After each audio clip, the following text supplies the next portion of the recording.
So we're going to talk about how to expand when you're multiplying a binomial times a binomial. The first method that we're going to use is an area model. So in discussing an area model, we would have when you multiply like x and 3, and this is, I'm going to put this as my length, and then I'm going to put this on the bottom as my width. So since I had two terms, I cut the length into two. I put the top term as a length and the bottom term as a width.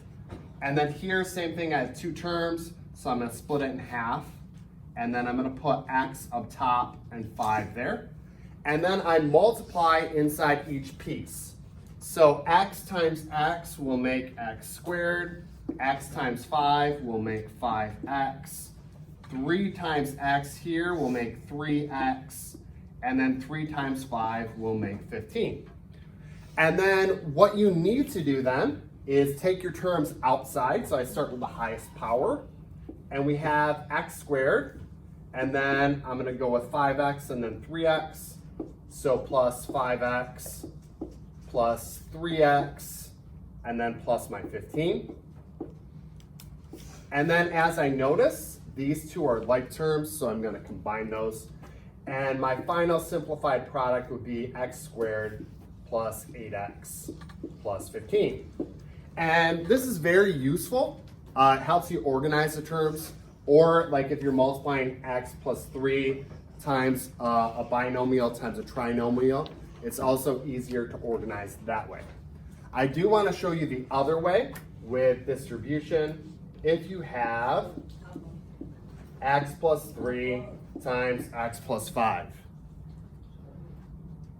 So if I did x plus 3 times x plus 5, you take the first number and you multiply it by both of the second terms. So x times x will give us x squared. And then I multiply x times 5, and I get 5x. And then the same thing here. Now we take the 3 and multiply it by both x and 5. So 3 times x would add 3x. And then 3 times 5, I would add 15. And same thing, I collect my like terms. 5x and 3x is 8x. So this gives me x squared plus 8x plus 15. So it's just two different ways of doing the same thing. So we're now going to talk about some perfect square patterns. If I have a plus b squared, we can use our area model and have a and b as a length and a and b as a width. A times a makes a squared. A times b makes ab. A times b there is ab. And then b times b is b squared. Collecting my like terms, we have a squared. ab plus another ab makes 2ab. And then there plus b squared. So now if we were to use that, and we have x plus 6 squared, rather than drawing our area model, we know that I have the first number squared. So this is going to be x squared. Then I add on 2 times x, the first term, times 6, the second term. So 2 times x times 6. And then I add on the last one, which is 6 squared. So I'm just showing this intermediate step. Most of you probably won't. So in here, I can multiply the two numbers. 2 times 6 makes 12. So this would be x squared plus 12x, and then 6 squared is 36, so plus 36. I also wanted to show you a more complicated example where a had a coefficient in front of it. So we see here, if I were doing this, I need to take 4x, so all of 4x, and square it. And then I add on 2 times 4x times 7, and then I add on 7 squared. Now, using our properties of exponents, if I square 4x, I square the 4, 4 squared is 16, and I square the x, so it would be x squared. And then here, I multiply the numbers, 2 times 4 and then times 7. Doing that one at a time, 2 times 4 is 8, 8 times 7 is 56. So I add on 56x, and then 7 squared, I add on 49. So now we're going to go with the difference of squares patterns, like a minus b squared. So if I set this up on an area model, we have a and then minus b for our length, and a and minus b for the width. So here, a times a is a squared. A times negative b would be minus ab. A times negative b here, same thing, a negative ab. And then negative b times negative b is positive b squared. Combining our like terms, a squared goes first, minus ab would be minus 2ab, and then I add on b squared. So now we're going to apply that. So x is my first term, I square it, so we're going to have x squared. And then minus 2 times a is x, and b is 4. And then we add on the b number squared, so plus 4 squared. Putting all of that together, we have x squared minus 2 times 4 is 8, so minus 8x plus 4 squared would be plus 60. And we're going to do a more complicated example when we have a number or a coefficient in front of a. So here, a is negative 3, so I'm going to put in parentheses negative 3x squared.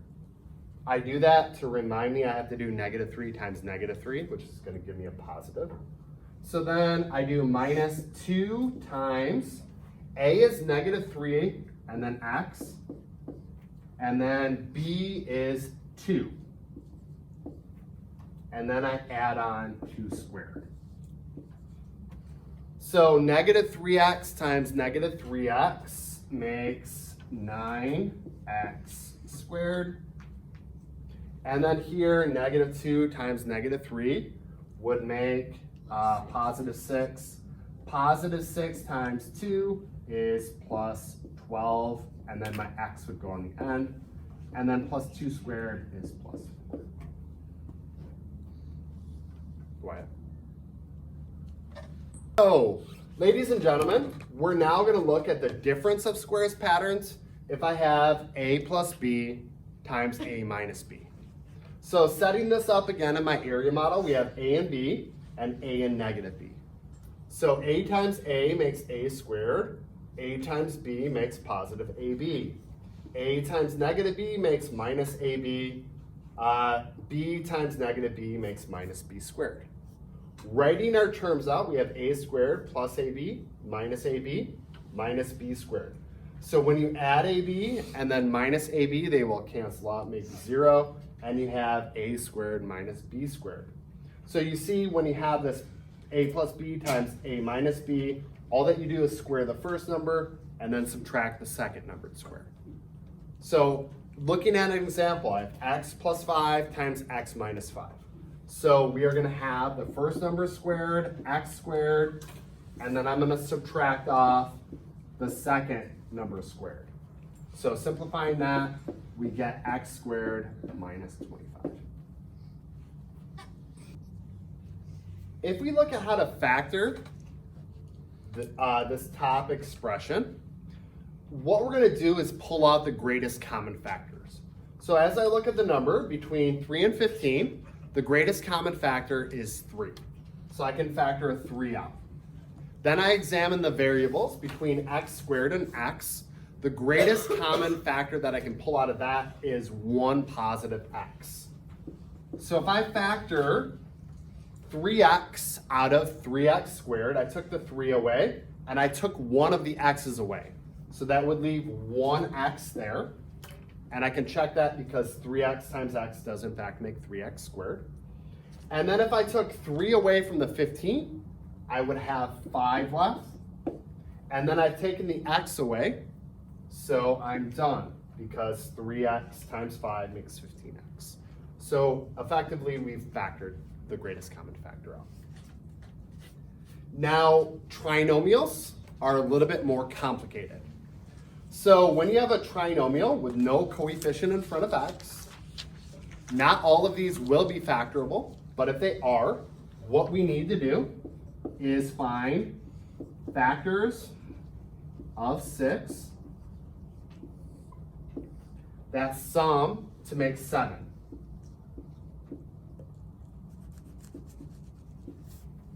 So we can just start listing them. Factors of 6, 1 times 6, 2 times 3, and then 3 times 2, we don't need to do the other ones.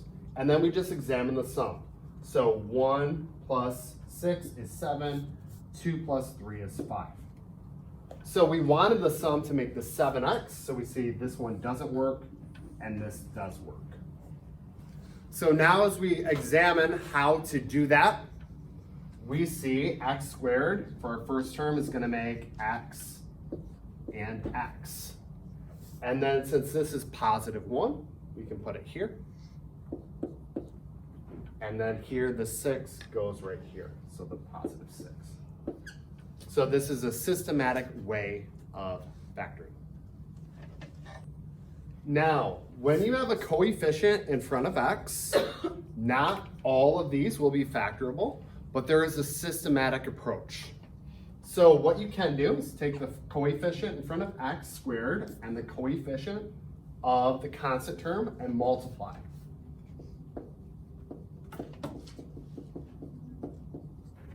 So 2 times 9 is equal to 18. And then what we want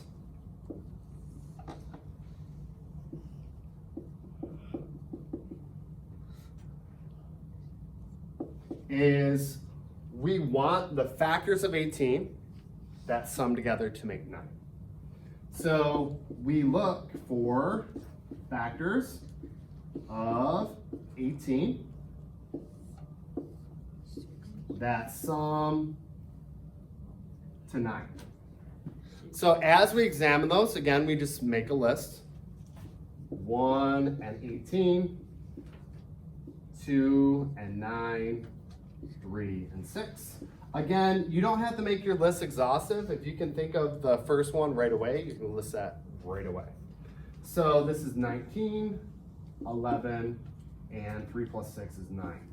So I notice that this is my solution. Now this works differently. This 3 and 6 is actually how we're going to split up the x terms.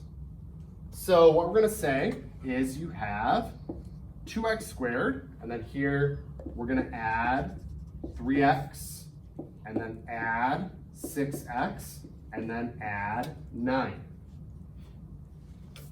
Now, make sure that you follow along here step by step, because this might seem a little confusing, depending on if you did factoring by grouping in Algebra 1. So we might have to switch these two terms depending on how we factor it. But what we're going to do is factor out the greatest common factor from this and from this. So if I look at 2x squared and 3x, the biggest thing that I could factor out is x. So it'd make x times 2x plus 3. And then I look for the same thing here. And between 6x plus 9, the biggest thing that I can factor out is just 3.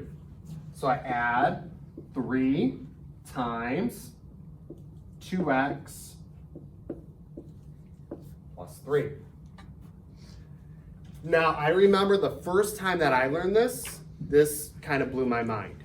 But if you notice, I have 2x plus 3 in both of these expressions, and I can take that and factor it out to the front. So we have 2x plus 3, and then I multiply it by what's left, which is my x, and then a plus 3.